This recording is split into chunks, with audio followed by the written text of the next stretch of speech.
Welcome, sleepless spirit.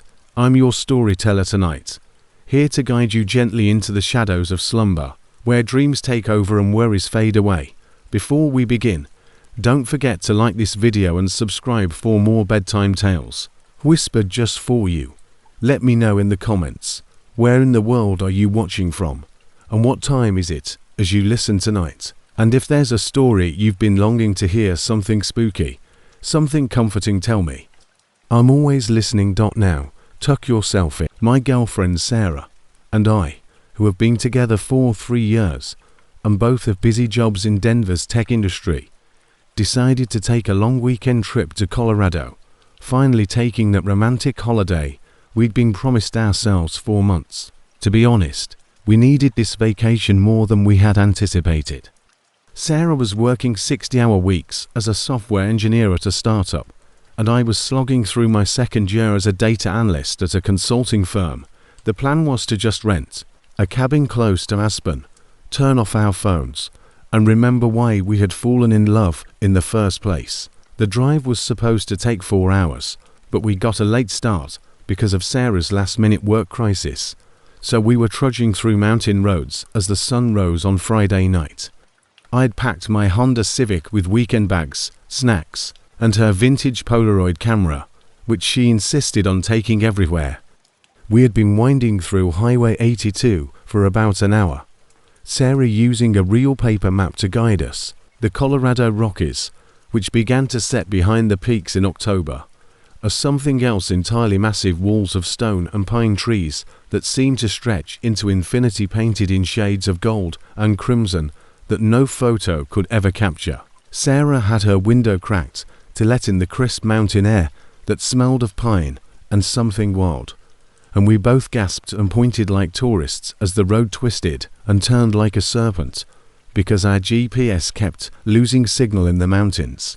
Unable to identify, we were giggling over something dumb, most likely one of my awful jokes, when the music from our meticulously chosen road trip playlist abruptly stopped playing and the radio began to crackle with static. Sarah reached over to adjust the tuner in an attempt to find a clear station, which is when we rounded a particularly sharp bend, and I noticed the car, a dark blue sedan that might have been a Toyota or Honda, parked at a strange angle across the winding mountain road, as if someone had lost control and spun out. The hazard lights were blinking in that mesmerizing rhythm that makes you uneasy right away, and the guardrail and the rocky cliff face. What immediately caught my attention was how well the car was positioned, not completely blocking the road, but just far enough that any passing car would have to slow down and maneuver around it. A man was standing close to the driver's side door, and the moment our headlights hit him, he began frantically waving his arms above his head. He was dressed in jeans and a red flannel shirt, and he was probably in his 40s. His brown hair was thinning, and his face looked truly distressed. Sarah instantly grabbed her seatbelt and leaned forward to get a better look. But should we stop? The man was pointing to his car, and then toward us, mouthing words we couldn't hear through our closed windows. But something nagged at me as I slowed down, my foot hovering between the brake and gas pedal. Her voice was full of that instinctive concern that makes you want to help.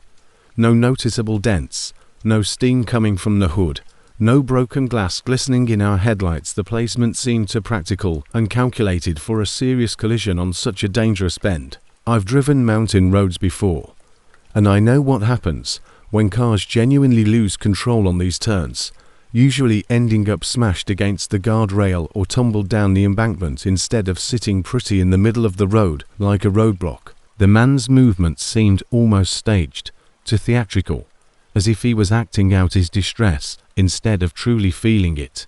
Sarah saw my hesitation and gave me a look that said, she replied, "What are you doing? And we have to help him." But I could hear a hint of doubt in her voice as well. The entire scene had an unnatural feel to it that made my skin crawl. It was like watching a play in which the actors had forgotten that they were meant to persuade the audience. As we approached, I saw that the man's eyes were not fixed on us with the fervent appreciation you would anticipate from someone who was truly in need, but rather was searching our car with such intensity that I felt extremely uneasy. Drive. As Sarah jerked her head in my direction, her eyebrows rose in surprise, and exclaimed, "What, no? We can't just leave him there." However, I applied pressure to when the man realized we weren't stopping. His fake distress vanished and was replaced by something much colder and more calculating.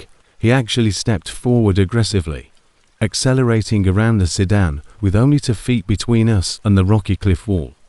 Sarah was grasping the door handle and twisting in her seat to look back at him. We passed. He was walking toward our car, and I saw a glimpse of his face in my side mirror. His eyes were filled with rage that made my spine tingle, and his mouth was set in a harsh line. "Jesus Christ, what if he truly needed help?" she demanded, but her voice was trembling. The man was now watching us drive away in the road, standing there with his arms at his sides like a predator who had missed our approach. Without waving or yelling, for about 3 minutes, we drove in tense silence, with Sarah sometimes looking at me with a mix of uncertainty and rage. The image of him and his red flannel shirt, and moving against the background of his perfectly positioned car, burnt into my brain. I kept checking my rearview mirror, but all I could see were our own taillights reflecting off the guardrail and the dark forest beyond Sarah. Finally, the silence was broken. "I can't believe you just abandoned that guy." It was empty, just infinite curves fading into shadows cast by towering pines. I began to express my gut impression that the entire situation felt contrived, but before I could finish, headlights flashed in my mirror. At first, I thought it may be another traveler. What if his car actually broke down? What if he's stuck up here all night? Someone else had pulled over to assist the stranded driver, but as the lights became closer and brighter, I saw that the car was traveling far faster than was safe on these twisting mountain roads. The headlights were high up, indicating that it was a truck or SUV. Sarah saw my grip tightening on the steering wheel and turned to look behind us. "Oh shit," she whispered, and I knew she could see what I was seeing. This wasn't just another car going down the mountain. The headlights behind us were now close. They were closing in on us with such urgency that my chest tightened. It was riding our bumper aggressively, maybe 15 feet back, on a road where you should keep at least 100 feet of distance. Every time we hit a straightaway, the truck would surge forward, getting so close that I thought I might feel the impact of a rear-end collision. I could see the outline of a large pickup truck that was dark, possibly black or deep blue. Sarah was completely twisted around in her seat, staring at the truck's blazing headlights, and when we rounded the next bend, it would back off just enough to avoid hitting us. It seemed like the driver understood exactly how to retain maximum intimidation without really making contact. "Can you see who's driving?" She strained against the brightness as I questioned through clenched teeth, my hands white as I made a particularly fast turn. The windshield's too dark, but I think there are 2 people in the front seat, maybe more. The truck's headlights were so bright that they totally obscured my rearview mirror, making it impossible to see anything beyond that dazzling white light. My heart was thumping so hard that I could hear it over the sound of the motor, was yelling that this was related to the man who had the fictitious breakdown, and that we had fallen into a trap set up to take advantage of good Samaritans traveling these remote mountain roads. The pursuit lasted for what seemed like hours, but was actually only 10 or 15 minutes, and the truck accompanied us at every turn. Sarah screamed and grabbed my arm as the truck abruptly accelerated and pulled into the oncoming lane during one particularly terrifying stretch where the road hugged the edge of a steep ravine. The truck was never quite close enough to force us off the road, but it was also never far enough back to allow us to relax. For a terrifying moment, I thought the truck would ram us sideways and send us plummeting down the mountainside into the darkness below as it loomed next to our small Honda, its engine roaring like some mechanical beast. However, the truck simply paced us, staying parallel for perhaps 30 seconds, while I pushed the accelerator to the despite the chilly mountain air. I could see the shadowy outline of someone leaning toward us through the truck's rolled-down passenger window as my little 4-cylinder engine whined in protest. They weren't yelling or making gestures. They were simply observing us with an intensity that made my skin crawl. And then, just as abruptly, they dropped back behind us once more, resuming their ominous pursuit. Sarah was crying now, and she was looking between me and the road ahead. The truck sped past the turnoff, its brake lights flashing red as the driver realized what had happened, and Sarah was flung against the passenger seat. It wasn't much, but it was our only choice. Without warning, I yanked the steering wheel hard to the right, our tires squealing as we crashed onto the unpaved road. "What are you doing?" she gasped as the door abruptly turned, her seat belt slamming into her shoulder. But I had already accelerated down the dirt road, pebbles and debris pinging against our underbelly. The truck's reverse lights were visible in my rearview mirror as it backed up on the main highway, attempting to follow us onto the Forest Service road. The track was narrow, barely wide enough for one car, and had deep ruts that caused our car to bounce and jolt every yard we travelled. My headlights were carved through the narrow track. The truck had turned around and was now following us down the dirt road, its larger tyres handling the rough terrain much better than our low-clearance Honda. We drove deeper into the wilderness. For what felt like an eternity, the complete darkness ahead showing nothing but more forest and more uncertainty behind us. In the middle of nowhere, Sarah had stopped crying and was now eerily quiet. Timelessness. The truck's headlights were getting closer and brighter every minute, and the Forest Service road was getting worse. I started to worrying that we might get stuck or blow a tire. Leaving us totally helpless, the road opened up into a small clearing just as I thought we were trapped, and I saw the faint outline of a cabin with a single light shining in one window. Without hesitation, I pulled right up to the front porch and began honking the horn while frantically laying on it with both hands. Suddenly, the truck behind us about 50 yards back, with its headlights still burning, but no longer moving forward, an old man in a bathrobe carrying what appeared to be a shotgun of the cabin. He was most likely in his 70s, with wild grey hair and the weathered face of someone who had lived in the mountains for decades. "What the hell is going on outside? In this place?" he shouted, squinting against our headlights. I rolled down my window and yelled back, "There's a truck following us. They've been chasing us 4 miles. The old man raised his shotgun and aimed it directly at the truck's headlights. "This is private land. You have 10 seconds to turn around and go before I start firing," he yelled into the darkness. For a few while, only the sound of idling occurred as the truck backed down the narrow Forest Service road. We sat in stunned silence, watching the lights fade into the darkness until we could no longer see them. Then, slowly, the truck started to reverse its headlights, sweeping across the trees. As it did so, the old man kept his Frank, who had been living in that cabin for more than 20 years after retiring from his job as a park ranger, had the shotgun raised for another full minute before lowering it and approaching our car.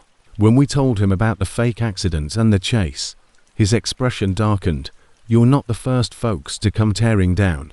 There have been reports of people being robbed on this road in the middle of the night," he added, shaking his head, "and worse things happening to travelers who stopped to help on that stretch of highway. You did the right thing by not stopping." The cabin was small but comfortable, full of hunting trophies and old photos of mountain landscapes. Frank's presence was very comforting to this tough old man. He invited us inside for coffee and allowed us to use his landline to call the state police, but he warned us that response times in this area could be hours. We ended up spending the night on Frank's couch because we were too shaken to try driving back to the main highway in the dark. The following morning, he led us back to Highway 82. The mountain man, who obviously didn't scare easily, validated our fear and confirmed that we hadn't been cruel or paranoid for not stopping to help. The state police had discovered the abandoned sedan during their overnight patrol on a different Forest Service road that avoided the area where we had encountered the fictitious accident. It had been reported stolen from Denver 3 days prior. but they had never apprehended the individuals in the truck. However, Frank informed us that, after news of the incident spread, the Sarah and I eventually made it to our cabin rental after fictitious accidents ceased occurring on that specific stretch of road, but we shortened our journey by 1 day and returned during the day. Even now, 2 years later, whenever we're traveling through uncharted territory and come across a car that has broken down on the side of the road, we never found out precisely what those folks had. But that night we learned that believing your gut when something feels off isn't paranoid, it's survival. We called 911 instead of stopping right away, which showed us that the instinct to help can occasionally be deadly, intended for passengers who pulled over to provide assistance. And to be honest, I'm glad we never had to learn that some mysteries are better left unanswered. I'd been driving for 6 hours when the engine temperature needle began to dip into the red. It was late in the afternoon. I took a shortcut off the main highway to avoid a traffic bottleneck at the state line and ended up surrounded by endless stretches of farmland and pine trees. I was driving a used Corolla that I had purchased 3 months prior, and somewhere past the last petrol station I had seen in over 30 meters. This was my first long-distance travel alone from Georgia to visit an old college friend in Texas, and up until that point, it had been dependable enough for short excursions. I recall thinking how quiet everything felt out there, not peaceful, hollow, quiet like even when the dashboard warning light came on and a hiss of steam escaped beneath the hood. I pulled over next to a ditch and turned everything off, hoping that it would just stop. However, the engine continued to sound like it was boiling, so I popped the hood and I was smacked by the heat radiating from the metal as soon as I stepped outside. There was no smoke, but the metallic, sour scent warned me that I wouldn't be getting anywhere anytime soon, since I wouldn't have service. I held my phone up to the sky as if that would help, and I walked up and down the shoulder phone in the air until I noticed a pair of headlights coming up in the distance. The truck slowed before I could even wave, and an elderly couple sat up front. The woman had her pale hair tied back in a pink bandana, and the man had a baseball cap with oil smudges along the rim. Appeared to be the type of folks you'd find sitting in lawn chairs, drinking sweet tea in a Cracker Barrel parking lot. "You need help, sweetie?" she inquired as I leaned over the open window and described what had transpired. I waited just long enough for her to see, and she added that he's really friendly and maybe operates out of a barn. Before I could finish, she turned to face the man who nodded, saying, "There's a mechanic not far from here. Not exactly a business, but we trust him, he's helped us before," she said. I didn't like the thought of getting into a stranger's truck 10 minutes up the road, but the sun was setting and I hadn't seen another vehicle for more than an hour. They weren't aggressive, just patient, as if they knew I would say yes, so I got in, carrying my backpack in my lap like some sort of shield. The woman talked to me for the majority of the ride about how the mechanic used to service tractors around town and how people no longer trusted large repair shops. I also noticed that the road had no signs, no mile markers, and no street names. It just turned down gravel. Eventually, we turned off into a tiny dirt track and arrived at a dark red barn with no lights on, no cars nearby, and quiet. The man tapped the horn twice, and there was just one light. The trails and dips into tree-lined cuts of land all started to look the same. Came on inside the barn, not overhead, but more like a standing lamp that someone had pulled into the center of the room. A short while later, a big, heavy-set man with a long beard that resembled the stiff bristles of an old broom and dark overalls arrived in the doorway. He said nothing, but the couple said they were going home and that I would be in good hands. "He's got a phone inside if you need to call someone," the woman added. But before I could say thank you, their truck was already backing out with no dust trail and no taillights. The couple nodded once and gestured for me to approach.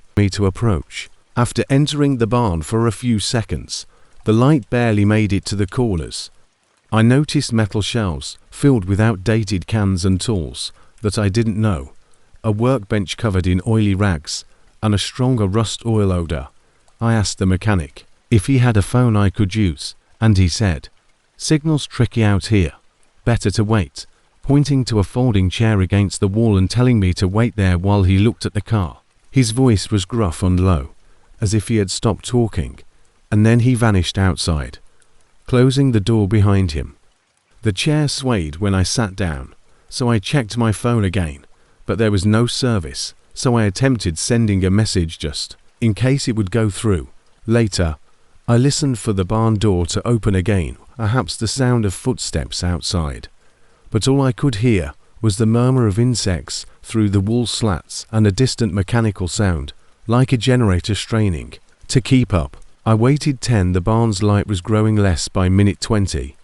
I got up to stretch and tried to push the door open, but it didn't move.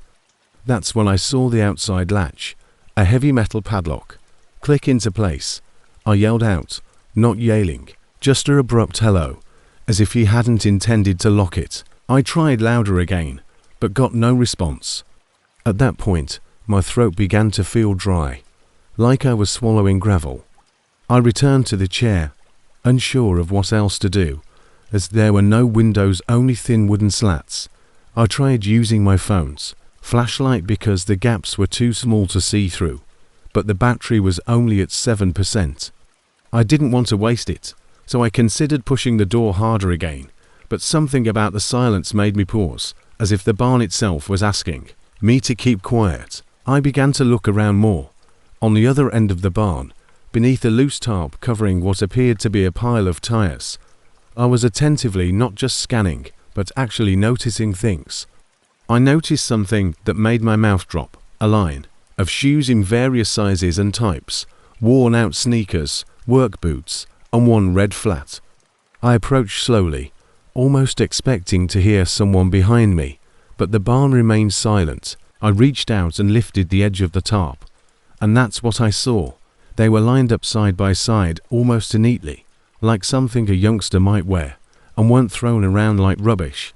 I was not thinking straight at the time, so I moved away when I noticed the second item, an old duffel bag with a ripped zipper that contained toiletries, glasses, and a set of car keys with the name Terry or a worn-out keychain. Felt wobbly and stiff, as if I had been sitting 4 hours, even though I knew it hadn't been that long.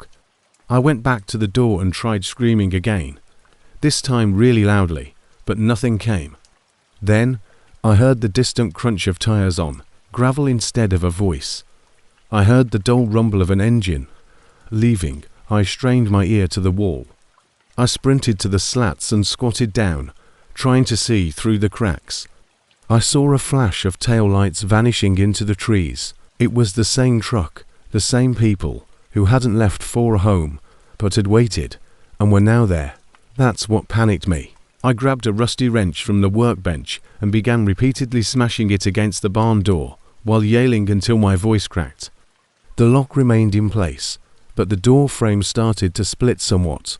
I continued for maybe 10 minutes. Minutes, perhaps more, passed before I heard the other engine pulling up, a fresh one with brighter headlights piercing the wood cracks, and a man's voice shouting from outside, "You all right in there?" He had observed that I was barely able to speak when the broken-down car stopped, and I heard the banging.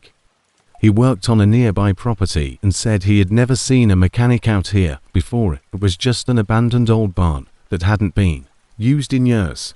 He used a crowbar to break the lock and pulled the door open, and I hurried out without turning around until he drove me into town, and I attempted to explain, but I don't believe I made much sense. The sheriff took a statement, but nothing came of it.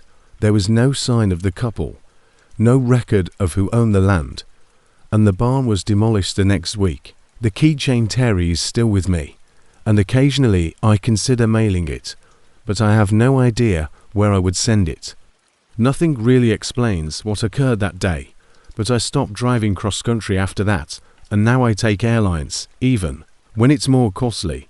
So I've been a long-haul truck driver for nearly 15 years, and I've seen my fair share of strange things on the road, but the thought of what occurred to me in Oregon last month still chills me. I was traveling as usual, It was a Tuesday night in September at 6:30 p.m. and I was traveling alone in my rig from California up to Washington while enjoying some vintage country music. I had been driving for about 8 hours straight and was getting pretty tired, but I wanted to persevere and make it to my usual truck. The sun was beginning to set behind the mountains, somewhere on Highway 5 between Eugene and Salem, casting these long shadows across the road that made everything look kind of eerie. Despite my weariness, I was feeling fairly at ease when I noticed her standing on the shoulder of the road, just past this small bridge over a creek. She was a woman, possibly in her 30s, wearing a dark blue jacket, and the traffic was light, with only the occasional car passing by. I don't usually pick up on hitchhikers' company policies and all that, but there was something about the way she was standing there so still, her brown hair a little disheveled, as if she had been walking for a while, and her thumb out in that iconic hitchhiker pose. I found myself slowing down and pulling over, rolling down my passenger window and calling out to her. Perhaps it was the way the dying light was hitting her, or perhaps I was simply feeling lonely after hours of driving alone when I asked if she needed a ride north. She walked over to my truck without saying anything and simply nodded. Her movements seemed strange, like she was walking through water or something, but I assumed that she was simply exhausted from being on the road, so she got into the cab without any issues, but I did notice that she made no sound when her feet touched the metal steps. Most people, make some noise when they get into a truck, but she was as quiet as a ghost. When she sat down in the passenger seat, I got my first clear glimpse of her face, and it was extremely pale, even though it was still fairly warm outside. Her eyes really got to me, because they were this odd greyish colour, and she wouldn't look directly at me. She also had dark circles under her eyes that gave the impression that she hadn't slept in days, and her lips had this strange bluish tint to them that made her appear cold.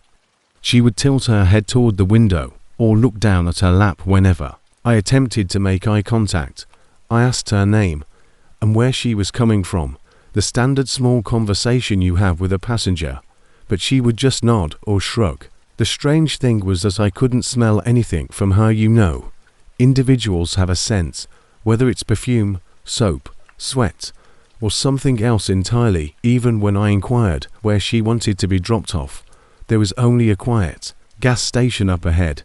I kept looking over at her as we drove, trying to figure out what was making me feel so uneasy. It was like sitting next to empty air, and the temperature in the cab seemed to drop a few degrees after she got in, which was odd because my heater was operating normally and it wasn't that cold outside. Her jacket appeared damp in some places with these dark stains that might have been water or mud, but they had this strange pattern to them like they'd been there for a while. The silence in the cab was growing uncomfortable, so I turned up the music. She was perfectly still, didn't fidget or move around like most passengers do, and didn't even seem to be breathing heavily. About 20 minutes into the ride, I began to notice other odd things, like the CB. She listened to the radio a little, but she didn't respond to the music at all. Most people at least nod or touch their foot, but she simply sat there like a statue, staring out the windshield with those vacant blank eyes. My GPS began acting strangely, displaying my location as being roughly 3 miles off the highway in the middle of some forest, even though we were obviously on the highway. The radio, which usually crackles with the chatter of other truckers, went completely silent, not even static. I tried turning the volume up and changing the channels, but it seemed like the device had just died. The oddest thing about the main road was that, although I could see the back of my taxi perfectly when I looked in my rearview mirror, I couldn't see her reflection anywhere.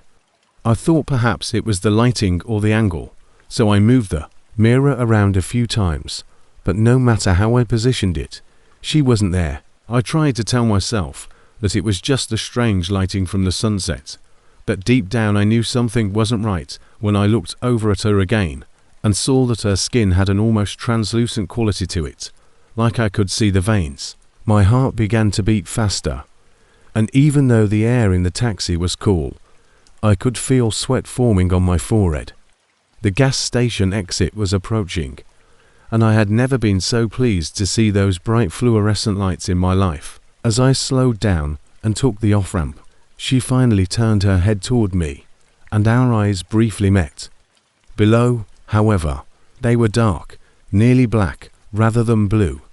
Now that I was really looking at it closely, her skin had this waxy quality that reminded me of the funeral home.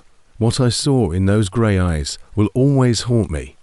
They were completely empty, like looking into a deep well at night. There was no life, no spark, nothing that made them human. My dad's service was held there a few years ago.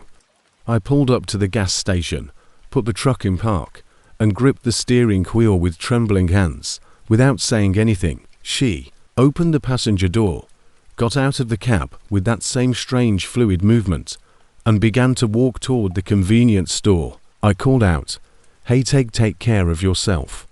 I sat there for a while, but she didn't turn around or even recognize me.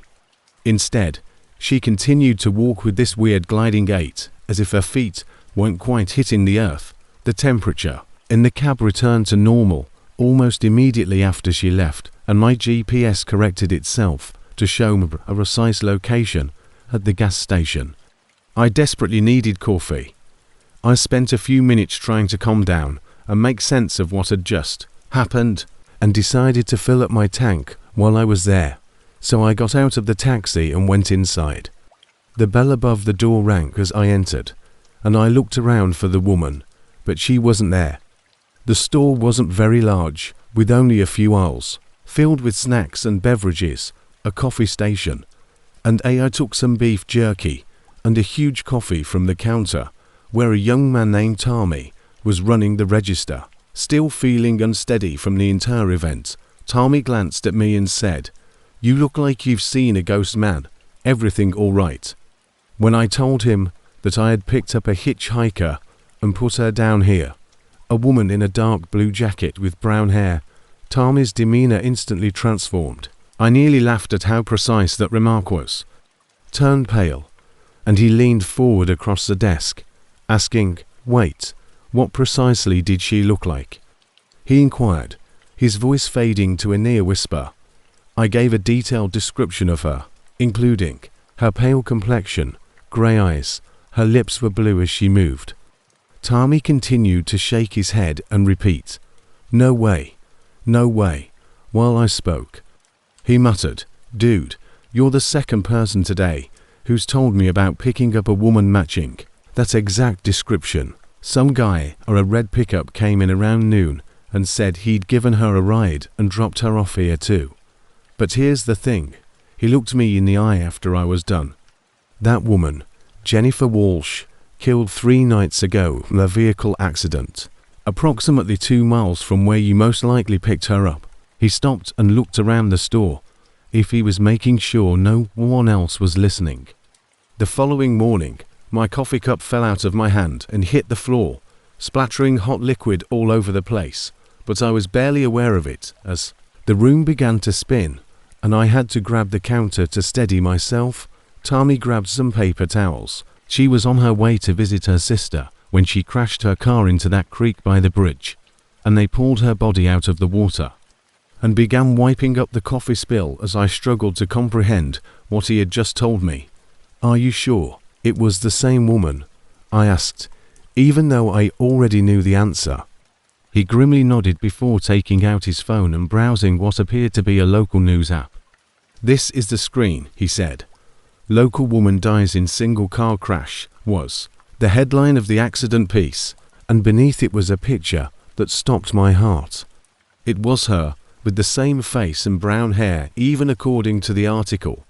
Jennifer Walsh, 34, lost control of her car during a rainstorm and crashed through the guardrail into Pine Creek. She was wearing the same dark blue jacket she had been wearing in my truck, but in the picture, she was happy and vibrant, with bright eyes and rosy cheeks, nothing like the lifeless shell I had seen on the highway. Had been found after a 2-day search. Tommy put his phone away and stared at me with fear and sympathy. The other guy, who had arrived earlier, was also upset, saying she didn't talk much and appeared very icy. I told him the same thing, telling him that you two had found a dead body. The coldness of my taxi, the absence of reflection in my mirror, the way she walked as if she were underwater, and those dead grey eyes I'd given a trip to all began to make sense in the most horrific way possible. Woman, Tommy kept talking to me about a ghost who died there 3 days ago. She said that the accident occurred at dusk, just like when I had seen her, and that her car was discovered upside down in the creek with the driver's side door open. They believe she attempted to exit the car and was swept away by the current, he explained, adding that her body was discovered downstream, entangled in some branches. What's strange is that witnesses claim to have seen someone strolling along that section of highway the night after the collision. But when police looked into it, they were unable to locate anyone, which is how I knew I was. The logical portion of my brain tried to come up with a logical explanation for my heavy breathing and sweat-soaked shirt. But I knew what I'd seen. I'd watched her touch the same door handle she'd used and breathe the same air. There was no doubt in it. The local sheriff's department had been receiving reports of hitchhiker sightings along that section of highway ever since the accident, but they had stopped investigating. But at the third or fourth incident, I stayed at that gas station for an additional hour, talking to Tommy and trying to make sense of everything. As we spoke, I discovered that Jennifer had been traveling to her sister's house for their mother's birthday supper when the accident occurred, and she had been running late because most people in the area just avoid picking up people on that road. Tommy then added that word gets around quickly in a small town. The irony wasn't lost on me. She died trying to get somewhere and was still trying to get there, taking rides from strangers who didn't know they were helping a dead woman continue her final journey. I asked Tommy what he thought I should do because she had taken the highway rather than the back roads, which she usually preferred. His remarks gave me an odd sense of serenity, as if I had done something good without realizing it. I shrugged. There's nothing you can do really, and eventually got back in my truck at around 9:00 p.m. and went north to Washington. But I couldn't stop thinking about Jennifer Walsh. Fortunately, the rest of my drive went smoothly, and I arrived at my destination without any more paranormal experiences. But over the course of the following few weeks, I spent a lot of time reading up on the accident online, knowing that she had been a real person with ambitions and dreams, rather than just a terrifying ghost, made the entire event feel more painful and real. She had been a school teacher, enjoyed hiking, and had been planned to move closer to her sister's family. I've drove that same route numerous times since, usually slowing down at that bridge and searching for her, but I haven't seen her since. Perhaps she eventually made it to her destination, or perhaps she only shows up for specific people at specific times. I'll never know. Undoubtedly, but I'm sure I'll never forget the night I gave a ride to someone who had already left. Sometimes, I wonder if other drivers have had similar experiences, but they've kept it to themselves out of fear that others would think they're crazy. Nevertheless, I know what happened to me was real, and I hope that somehow I helped Jennifer find serenity. The 3-day travel from California to Ohio was expected to be uneventful, with truck breaks and possibly some good music on the radio. My name is Jake, and I was 28 years old at the time. I lived in Sacramento and worked long hours in a warehouse to support myself. The trip was for my sister Emma's wedding in Cleveland, and I must admit that I was quite enthusiastic about it. She had been seeing Michael for 4 years, and they appeared to be happy together. I'd saved 4 months to pay for gas and a good wedding present, and I had planned to sleep in my Ford Ranger to save money. The first 2 days went smoothly, and I had no trouble at all traveling through Nevada and into Nebraska. What happened next still keeps me up at night, sometimes when I was around 6. Credit cards are great until they're not, and I discovered the hard way that some gas stations in rural areas still prefer cash, especially for truck drivers passing through the GPS. I was hours into Nebraska, somewhere between nowhere and the middle of nowhere, when I realized I was running dangerously low on cash. The sun was beginning to set, painting the endless cornfields this strange orange color that made everything appear like a postcard. I decided to stop at Millfield, a tiny town about 15 miles ahead, get some cash from an ATM, stretch my legs, and get a coffee. When I first arrived in Millfield, I found myself thinking about how serene everything seemed and how different it was from the city's constant noise and chaos.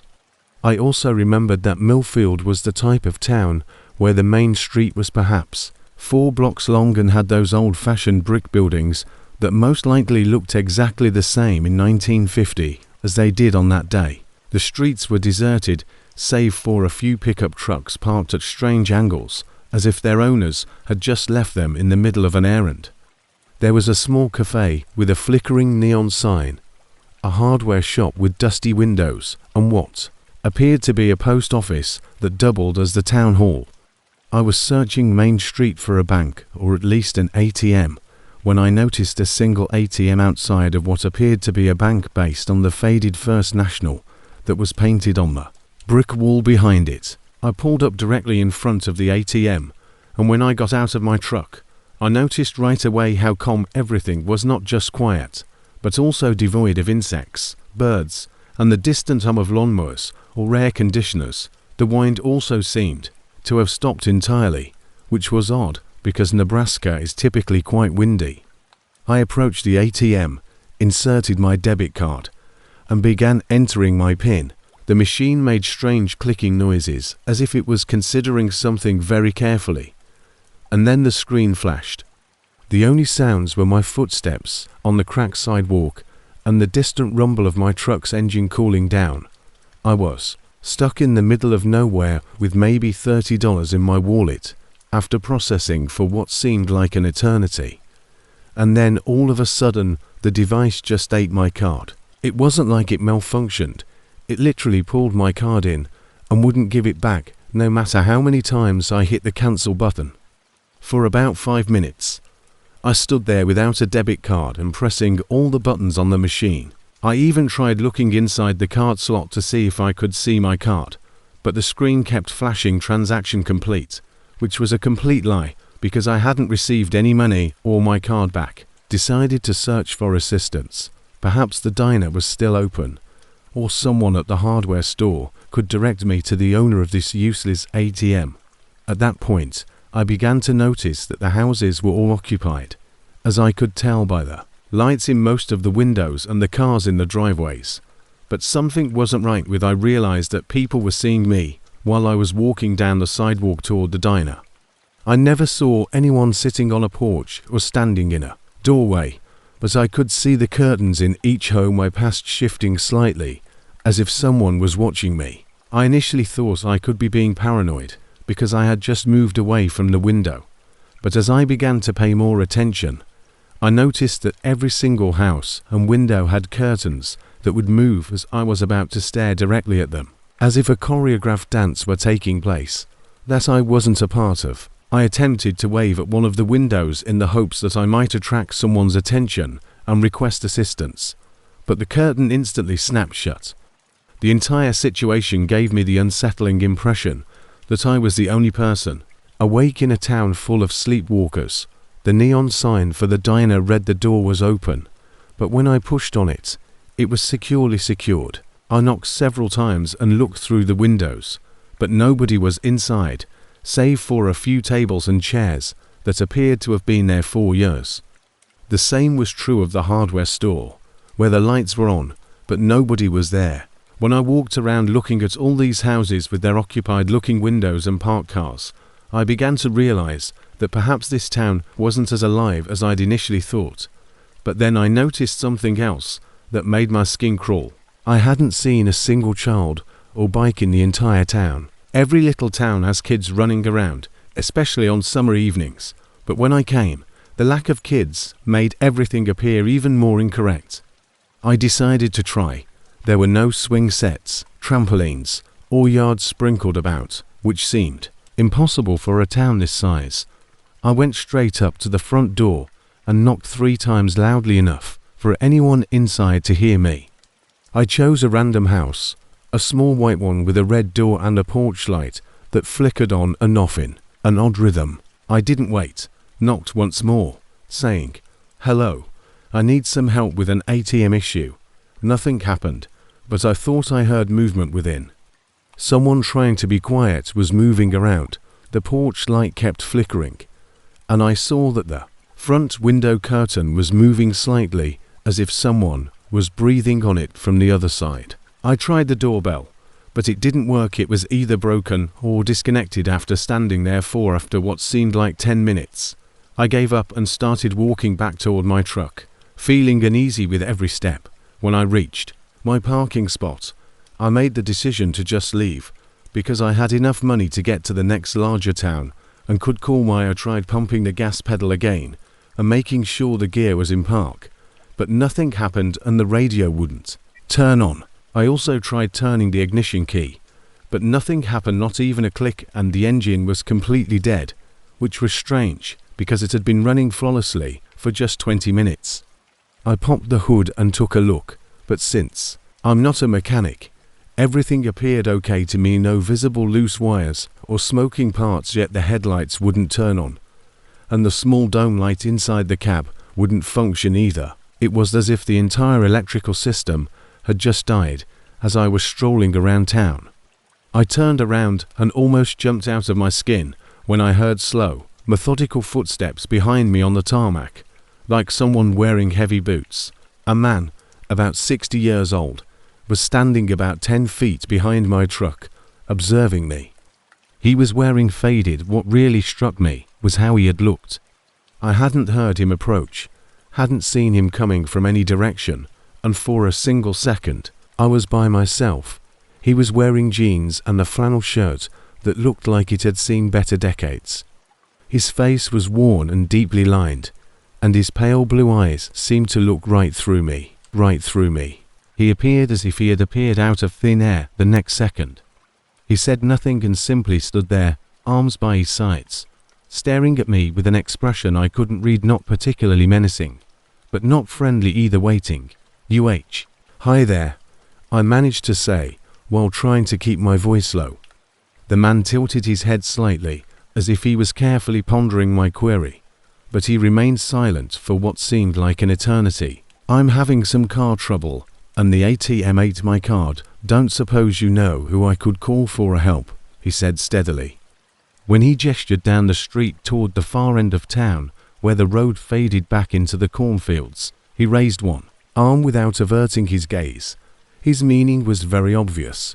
Leave, go that way, and don't come back. However, my truck wouldn't start, so I told him when he did something that made every hair on my body rise up. He smiled, not just any smile, but a big, vacuous one that didn't quite reach his eyes, and then he took my debit card out of his pocket. There was no way he could have gotten it out of the machine. No way he could have known it was mine, and no way any of this made sense, but there it was, and he was holding it out toward me like some sort of peace offering. I reached out to take it, and the second my hand touched his, I stared at the card in his hand, trying to process what I was seeing. I heard my truck's engine murmur to life behind me as my fingers touched the plastic. I spun around, the headlights blazing and the engine running as if nothing had ever been wrong. When I turned back to thank the man or ask him what the hell was going on, he was gone, completely gone. I checked up and down the street. He even screamed out hello a couple times behind the parked cars, but nothing happened. It seemed if he had never been there. I wasted no more time, got into my truck, put it in drive, and drove as quickly as I could out of Millfield, never turning around until I struck the freeway. To this day, I have no idea what that location was or what those folks wanted, but I do know that I would never go through rural Nebraska again. I was too exhausted to continue driving after entering Arizona. After assisting my cousin move out of her house near the Texas border, I had been driving since morning in an attempt to get to Arkansas. Sometime after midnight, I turned off the highway when I noticed a flickering neon sign that read Vacation at Vista Pines Motel. It was one of those low L-shaped locations with a straight row of rooms, a vending machine by the office, and a parking space in front of each door. The man at the front desk appeared to be in his mid-40s, possibly bald, and was half asleep. His long red beard didn't seem to go with his exhausted, pale face. I told him I only needed one night. He gave me a key with a huge plastic tag that read, Room 6, barely looked up and said, if I wanted breakfast, it was just lousy coffee and donuts from the petrol station. I was okay with it. All I wanted was a hot shower on a bed that remained stationary. The room was precisely as you would have expected: beige walls, scratchy linens, and an oddly wet smell like someone had attempted to hide mildew with lemon cleanser. So I double-locked the door and shoved the chair under the handle, a practice I developed years ago while traveling for work. I was by myself, hadn't called anybody in hours, and was too exhausted to browse social media. It was one of those nights where your body shuts down before your mind even recognizes it at precisely 2:03 a.m. And you can still hear the old air conditioner humming and the soft buzz of a semi-truck passing by the highway before you fall asleep.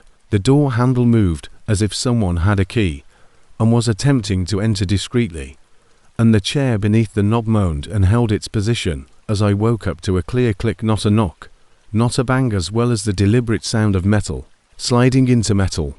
I leapt into bed and let out a loud cry. Whoever was outside halted for perhaps a half second as I heard gentle footsteps retreating away quickly down the sidewalk. I rushed to the window and lifted the edge of the curtain, my pulse beating, but there was nothing there in the parking lot except for silence. When the sun came up, I marched straight to the front desk, trying to remain calm.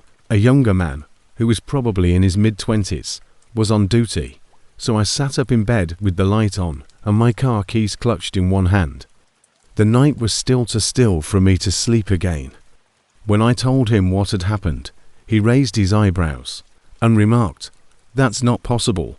You're the only one checked into room 6. I inquired whether they had cameras, and he said that they did. He was also chewing a toothpick, if it were keeping him awake. He went into the back room to check, and when he returned a few minutes later, he muttered something about the hallway footage being inadvertently overwritten during a system update. I didn't argue, but I got the impression that they were making fun of me and wanted me to leave. The sun was already heating the ground, and I was eager to put miles between me and that location, so I merely grabbed a bit of coffee from the lobby and headed out to my car.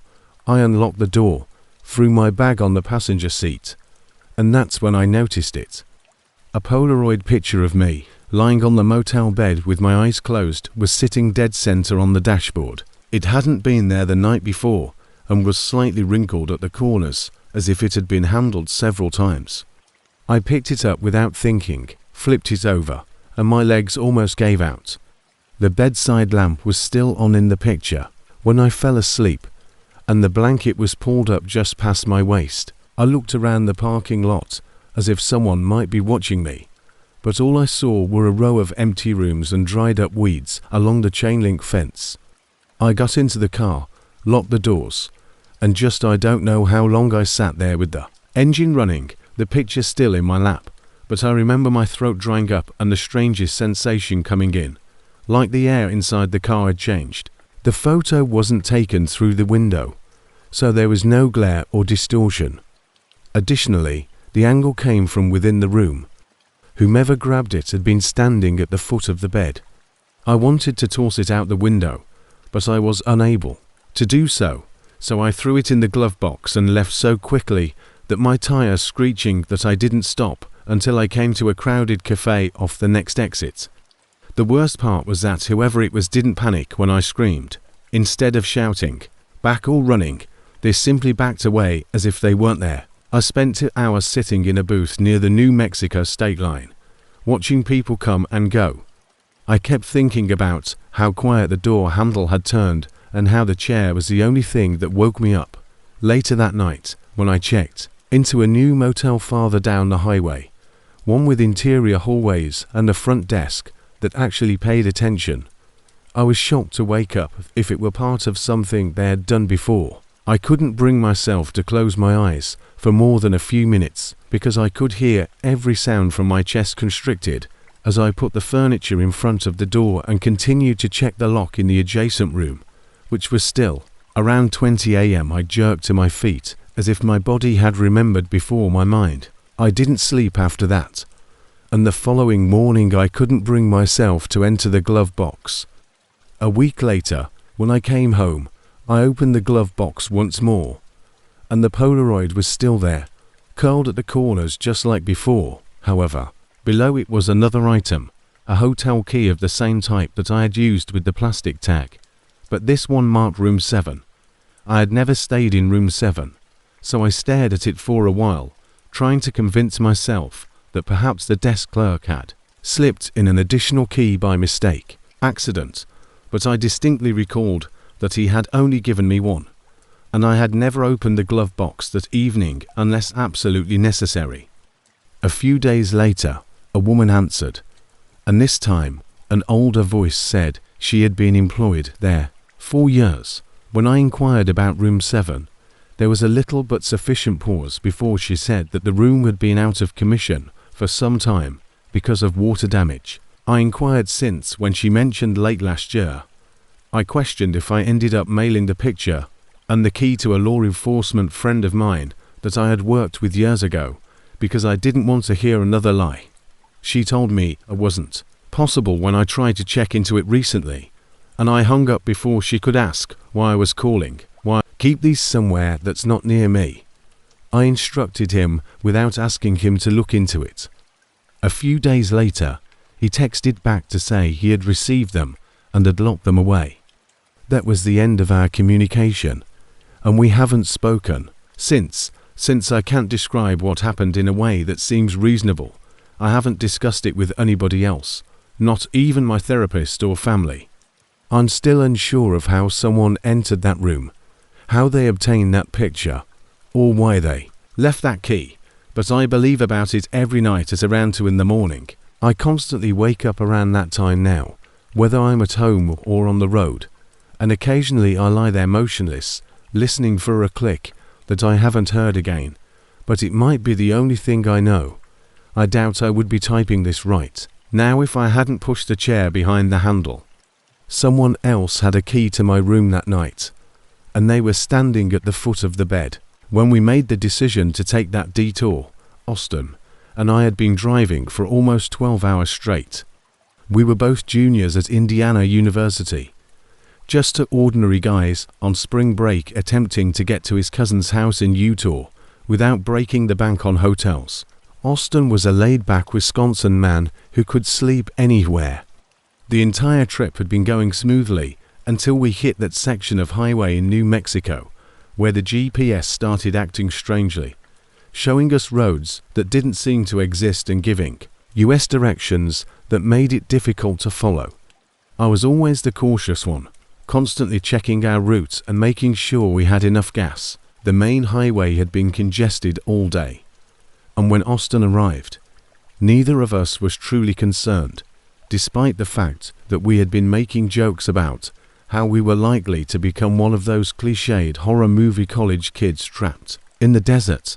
On the old paper map his father had given him, we saw what appeared to be a shortcut. We decided to try it. The exit ramp was hardly marked, only a faded green sign that read local access with an arrow pointing right. As soon as we turned off, the busy 4-lane highway changed completely. This narrowed to lane road, which cut through nothing but scrubland and strewn Joshua trees, replaced the highway's continuous stream of semis and a VS behind us. The silence was sudden and unnerving. There was no distant hum of civilization or engine noise from other cars, only the sound of after about 20 minutes of driving through this emptiness with our tires on cracked asphalt and the wind blowing through Austin's slightly open window. Our fuel gauge began dancing dangerously close to empty, and we both began to become a little anxious about our brilliant shortcut idea. Just as I was about to propose that we turn around and head back, as we returned to the highway, we topped a short hill and noticed a lone structure in the middle of nowhere, resembling a scene from an old western. It was one of those dilapidated gas stations with two antiquated pumps that appeared to have not been renovated since the 1970s. The entire area had a faded, sun-bleached appearance, with paint peeling off the walls and a hand-painted sign that simply read gas in red letters that were hardly visible anymore. What immediately struck me as strange was that there were no other cars in the area, not a single one. There was only one car visible, but the store's lights were on, and a handwritten working sign was taped to one of the gas pumps. Austin laughed pleasantly and said that we were lucky that things were finally turning around. But to be honest, the place gave me the creeps as soon as I saw it, and we were still running. Austin drove up to the operational pump, so we had little choice in the matter. I got out to begin filling the tank, while he went inside to pay and get some road snacks. The pump was one of those very old mechanical ones that you had to physically lift the while pumping gas. I kept looking around at the surrounding desert and noticed something that made my skin crawl. These deep tires. I squeezed the trigger, and it made a loud clunking noise every time it dispensed gas, as if the internal machinery was barely holding together. Tracks in the dirt all over the station, but they didn't lead to or from the road. Rather, they appeared to circle the building repeatedly, as if someone had been driving there 4 hours. Some of the tracks were older and partially worn down by wind, while others looked new, with sharp edges that hadn't been worn down yet. Full of sand, the pattern was so intentional and repeated that it couldn't have happened by accident. I wondered, what kind of person would drive in circles around a gas station in the middle of nowhere? And when Austin returned, he was carrying a bag and had a strange expression on his face that I had never seen before, of chips and water bottles. But he moved very slowly toward the car, as if he was trying to avoid making any abrupt movements. When he was close enough, he leaned over and muttered that the man inside was extremely weird, and that we should leave right away. He informed me that the attendant Austin was really annoyed by this tall, thin man, who was probably in his 40s, wearing faded blue work shirt and jeans that appeared to have been unwashed for weeks. The man never once looked at Austin directly during the transaction, not even when he asked how much gas we needed or when Austin gave him the money, even after he returned the change. Instead, the attendant continued to stare at something just over Austin's shoulder the entire time, and whenever Austin attempted to ask for directions back to the main highway or strike up a conversation about the weather, the man would merely mumble one-word responses like maybe, or without providing any background. Austin claimed that it was like speaking to someone who was only partially present, as if his thoughts were elsewhere. The strangest thing, in Austin's opinion, was that the attendant's entire attitude abruptly changed when he inquired about the circular tire tracks outside. Didn't even blink for what seemed like a full minute before slowly turning his head to face Austin. Austin said that his eyes were bloodshot, as if he hadn't slept 4 days, and when he finally spoke, his voice was hardly audible above a whisper. People get lost out here. Occasionally they drive about trying to find the way back. He then turned away once again and began rearranging the clearly well-organized goods on the counter. As we prepared to leave, Austin looked back through the store window and noticed the attendant standing there, signifying that the conversation was done. The way the guy said lost made it sound like he wasn't talking about being geographically lost, but rather about something else entirely. We drove away from that location as quickly as we could without burning rubber, and for the next hour, neither of us spoke much about what had happened back there on the desert road. Austin was standing behind the counter, still staring at the same spot over there as if he were watching something invisible that only he could see. When the sun began to fall, we had traveled approximately 60 miles to reach the Erie gas station, and we were in a lot more normal area with regular traffic and well-maintained rest sites. At that point, we both began to unwind. Since we were both growing weary, we made the decision to find a place to camp for the night. Austin noticed a sign for a state campground off the highway. It wasn't a fancy one, just a simple campground, with picnic tables and fire pits strewn across a level area encircled by low hills.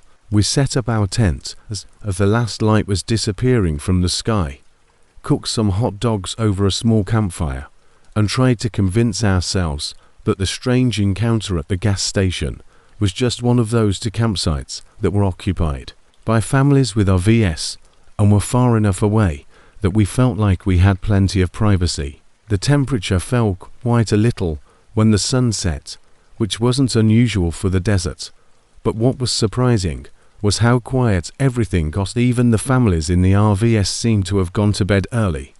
These are the odd, random encounters you have when traveling by car. Austin and I were sitting by our dying campfire talking when there was a thick, oppressive quiet that appeared to be pressing down on us from all sides. There was no sound of the adjacent highway, no insects chirping, and no breeze blowing through the scant vegetation. While we were quietly discussing our plans for the following day, we heard the distant sound of an engine somewhere in the darkness. At first, it seemed to be coming from the highway, possibly a semi-to downshifting or something, but upon closer inspection, we discovered that the sound wasn't traveling in a straight line as it would naturally. Instead, it appeared to be circling our general area, moving closer and then farther away, in a pattern that uncomfortably reminded me of the tire prints we had seen at the petrol station. The engine had a characteristic harsh idle. Austin and I exchanged anxious looks and, without saying anything, we both began kicking dirt over the fire to completely put it out, because it seemed to need a tune-up, and every few minutes it would stop completely for about 30 seconds before starting up again. The last thing we wanted was to be seen from a distance if someone was actually watching. We remained in complete darkness for what seemed like hours after the fire was put out, listening to the engine continue its slow, methodical, circling pattern over our campground. At times, it seemed to be about a quarter of a mile away, but at other times, it was much closer, perhaps just beyond the tiny ridge that encircled our camping area. What really startled us was that we never heard tires on pavement or gravel only. A rough engine noise that seemed to be coming from the car as if it was somehow traveling on perfectly smooth ground. At midnight, the engine abruptly stopped, and we were just beginning to breathe normally again, thinking that perhaps whoever it was had finally left, when Austin took hold of my arm and gestured toward a space between two hills about 50 yards from our tent. There, silhouetted against the slightly lighter sky, was the distinctive figure of a person standing motionless. Just a tall, thin figure was observing us, and although it was too dark to see any features, there was something quite unnerving about the way it stood there. It wasn't moving at all, shifting its weight from one foot to the other, or turning its head to look around. Frequent human fidgeting or shifting positions was like staring at a statue that had been positioned there especially to watch us. We stared at it for perhaps 10 minutes without either of us daring to move or speak, and it never moved. Then, Austin and I realized that we were dealing with something much more serious than a simple spooky encounter when he whispered something that chilled me to the bone. He claimed that the person was wearing what appeared to be a faded blue shirt that was the same color as the gas station attendant's work shirt. This person had somehow followed us 60 miles. The more I considered it, the less likely it seemed that they could have followed us from that gas station through highway traffic and several turns to this particular campsite. But there was no doubting what we were seeing with our own eyes, so we remained motionless for another 20 minutes while observing this figure. Watch us until Austin slowly reached for his phone and activated the flashlight app. When that bright beam pierced the darkness toward the person's location, there was nothing there but scrub brush and an empty desert, swaying slightly in an invisible breeze. However, this is what still makes me shiver every time I consider this. Fresh footprints in the sandy dirt were visible when Austin swept the flashlight beam across the area where the figure had been. These footprints weren't just a few sporadic prints, but a line of them that extended from that location down into a small wash and vanished into the darkness. They were deep, and the prints appeared to circle our campsite in a broad arc, indicating that they had been circling us for an unknown amount of time before we noticed them. This made it even more unsettling because they were evenly spaced, as if they had been walking very deliberately and putting their entire weight into each step. Austin kept the flashlight on and slowly panned it throughout the whole area surrounding our camp, and we noticed additional footprints strewn all over the place. Some of them led to our tent, while others led back toward the location where we had heard the engine noises. They all appeared new and were obviously made by the same person, so neither of us slept that night when we packed up our belongings. Total silence, packed everything into the car using a flashlight, and drove straight until we arrived at Austin's cousin's house in Utah the following afternoon. We didn't discuss it much after that, not because we were trying to forget it, but rather because each time we brought it up, we remembered details that made the entire experience even more memorable, terrifying than we had first thought. A few months later, Austin conducted some research and discovered that, according to county records, the gas station where we had stopped had been closed for more than 3 years. However, he was never able to get a clear explanation as to why the pumps were still operational or who might still be hanging around there. So we both decided never to take that route once more. And even now, whenever I see one of those remote gas stations in the middle of nowhere while on a road trip, I simply keep driving until I come to a place with lots of other patrons. Some encounters aren't worth the risk, and whatever was happening, there was undoubtedly something we weren't supposed to be a part of. I'd been struggling with this 4 months, so I finally decided to publish it here in hopes that someone can understand what happened as 3 of us drove through southern Alabama last spring, our way back from a camping trip. I'm Brandon, and I was on a road trip in the Smoky Mountains with my college friends Nathan and Chris. We had been close since our freshman year at Auburn, and these road trips had become a tradition for us to take a short break from the routine. Chris had just received his engineering degree. Nathan was finishing up his business major, and I had landed my first job, legitimate job, at a marketing company in Birmingham. So everything seemed normal that Wednesday afternoon, at least until we met her. 4 guys were enjoying the journey home in Chris's beat-up Ford Explorer, with the windows down and classic rock music playing on the stereo. Even though it was only April, the heat was unbearable that day, likely approaching 90. We had been traveling for about 4 hours, taking turns driving and stopping at random gas stations for drinks and snacks. At this point, Nathan was driving and Chris was riding shotgun, tampering with the radio, and I was lying on the back seat with my feet up, half asleep from the heat and the exhaustion of the road. The surroundings were quite bleak, consisting of only scrub land and the odd tree cluster, with those long, straight roads that seemed to go on forever. We hadn't seen another after about 20 minutes in the car. Nathan abruptly slowed down and pointed to a figure standing about 4 miles up the road, waving at us with both arms above their head. As we approached, we could see that the woman was likely in her 30s, dressed in hiking boots and what appeared to be outdoor clothing. She had shoulder length when Nathan stopped the Explorer 10 feet from her. She jogged toward us with a desperate expression on her face, her cheeks flushed red from the heat, and her clothes were dusty as if she had been walking 4 miles. Her brown hair was tangled and messy. We all sat up and paid attention because of her exuberance. She approached Nathan's window, leaned down, and spoke quickly, almost breathlessly. "Thank God you stopped," she said, wiping perspiration from her brow with the back of her hand. "I've been walking 4 hours after my car broke down about 15 miles ago."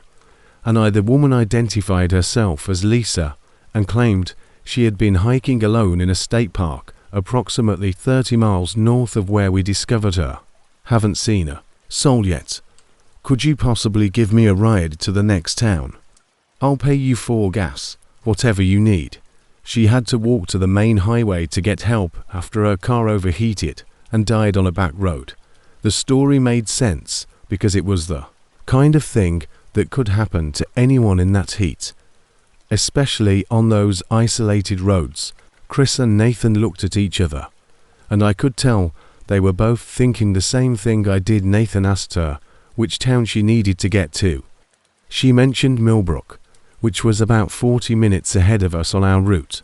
That's great. Nathan told her we're going in that direction, and Lisa's face brightened when she went into the back seat next to me, settled in with a deep sigh, and instantly commented on how amazing the air conditioning felt. At first, everything appeared perfectly normal, Lisa, and she thanked us perhaps 5 times before we even unlocked the doors.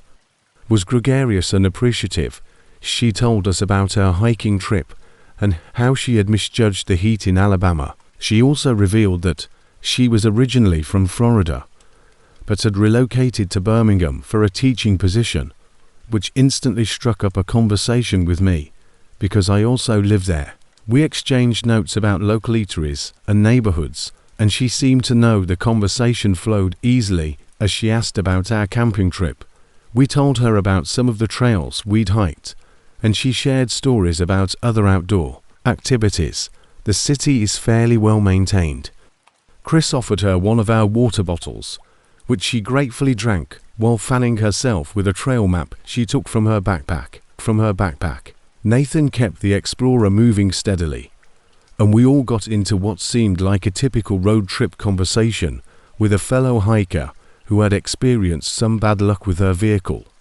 However, Lisa began to say things that made my skin crawl. During Brandon, that marketing firm where you work, is it the one on Highland Avenue? She said casually during a gap in our chat. I hadn't informed her where I worked, merely she simply shrugged and said she must have heard Nathan mention it earlier, but I was sitting right there the entire time, and Nathan had definitely not mentioned Highland Avenue. Then, she turned to Chris and asked if he was still planning to move to Atlanta for that engineering position. I explained that I worked in marketing, which we had been talking about in private just that morning when we were packing up our campsite. Chris gave me a look in the rearview mirror, and I could see the bewilderment in his eyes. When Nathan asked her directly how she was doing, none of us had brought up Atlanta or Chris's employment prospects. Knew these things. Lisa simply grinned and said she was good at reading people before changing the topic to inquire about the music we were listening to. Then, the relaxed conversation in the car abruptly changed to a tense silence as we all processed what had just happened. Lisa began pointing out landmarks along the interstate, naming specific mile markers and exit numbers as if she had traveled this road hundreds of times. She appeared unaware of our uneasiness, or perhaps she was just acting that way. There's a great BBQ spot if you take the back road through Millbrook. There's this old cemetery with the most interesting headstones, she said. Referring to exit 47, her description of the region didn't align with her account of being a stranded hiker who had hiked from a broken-down car. Nathan slowed down when we arrived at the precise location, where a state trooper was sitting in the median with his radar gun out something. He was aware of local business shortcuts and even mentioned that there was typically a speed trap about 10 miles ahead where the highway curved around a small lake. Around this time, something else strange began to happen. Lisa stopped talking to us or asking us questions, instead simply sitting there and stared out the window with an expression I can't really put into words. It wasn't a smile, but her mouth was curved slightly upward at the corners, and her eyes had this far-off expression as if she was considering something amusing. Every few minutes, she would look at Chris in the passenger side mirror or at the back of Nathan's head, but she never made an effort to look me in the eye. Even though I was seated directly next to her, the stillness lasted for about 15 minutes, only broken by the sound of tires on asphalt and the hum of the air conditioner. Chris made a few attempts to resume the conversation by inquiring about her experience hiking or teaching. The kind, appreciative woman who had gotten into our car was gone, replaced by someone who appeared to be waiting for something, but Lisa would simply nod or respond with one word without actually interacting. It wasn't until we had been driving for about an hour that I realized she hadn't once inquired about Millbrook or as we got closer to what appeared to be the main part of town. Nathan had started to slow down. There were more businesses, a few traffic lights, and signs that said we were entering the city limits. But Lisa just sat there in silence, staring out at the passing buildings, as if she was sightseeing rather than trying to find her. After a lengthy delay, she responded, "Oh, just keep going. I'll recognize it when I see it." When Nathan eventually inquired, "Where in Millbrook do you need to go?" That response made absolutely no sense for someone who supposedly needed to get to a specific place after being stranded 4 hours. Chris turned around in his seat to look at her directly and said, "Do you need us to find a police station or a tow service for your vehicle?" "No police," Lisa responded, gently shaking her head. We were now traveling through what was obviously the center of Millbrook, passing a courthouse, multiple stores, and a fire station, but Lisa showed no interest in getting out anywhere. So Nathan continued driving in this flat tone that instantly made the three of us nervous, unsure of what else to do, while Chris and I looked at one another more anxiously. The scenario had shifted from a straightforward act of kindness to something that felt truly dangerous, and Lisa's actions were getting stranger by the second. She began humming a song under her breath, didn't recognize, and sometimes she would laugh quietly to herself as if recalling a personal joke. "Careful," she said, reaching forward and lightly touching Nathan's shoulder, causing him to jump so violently that he almost swerved. "We wouldn't want to have an accident," he continued in a sing-along tone. The manner in which her fingernails were longer and sharper than I had first thought, and she claimed it sounded almost menacing. Chris took hold of my wrist and squeezed, signaling that we had to leave, as we used to do in college. Whatever circumstance we were in, when we were leaving Millbrook's town borders, we all sighed with relief when we noticed a police checkpoint up ahead. There were all traffic had to slow down and stop because of the patrol cars stationed at an angle across the roadway, creating a tight passage. With his hand up, an officer stood in the middle of the road, ordering every car to move forward. For what appeared to be a Nathan started to slow down right away after a regular inspection or sobriety check, and I experienced a rush of thankfulness since we would finally have the opportunity to receive some assistance with our progressively upsetting traveler. But as soon as Lisa noticed the checkpoint, her entire manner abruptly altered as she sat up straight and flashed that odd-half smile vanished from her face, and she abruptly had a concentrated, awake appearance that was entirely different from she muttered under her breath. Her previous detached behavior was perfect. Before any of us could respond or inquire to her meaning, she seized the door handle and declared, "This is my stop." The second Nathan Lisa pushed open the back door and bounded out of the Explorer after bringing it to a complete halt at the checkpoint. She didn't thank us, say goodbye, or even acknowledge that she was fleeing a fire. Looking back, she simply ran off the roadway and vanished into a stand of trees on the opposite side of the road. The policeman came up to our window after obviously seeing Lisa's sudden departure and inquired about the reason for it. We told him the entire tale. How we had picked her up, the odd things she had said, her inability to leave the house, and her weird actions, while the officer listened to the drive with increasing worrying and requested a description of Lisa, which we gave in. He instructed us to wait while they searched the area after radioing for help, but they searched for 45 minutes and found no sign of her.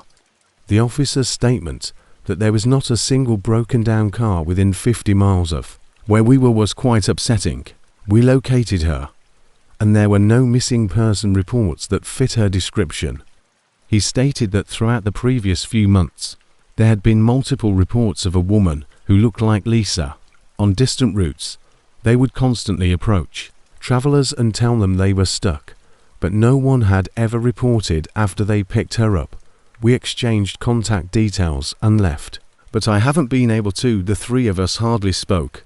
So quit imagining what may have happened if we hadn't come across the checkpoint. For the remainder of the drive home, and we haven't gone on a road trip together since, I occasionally question whether Lisa was waiting for us to arrive at a certain location, or if she was simply taking pleasure in the terror she was inciting. I'm thankful that we will never find out what she truly had in mind.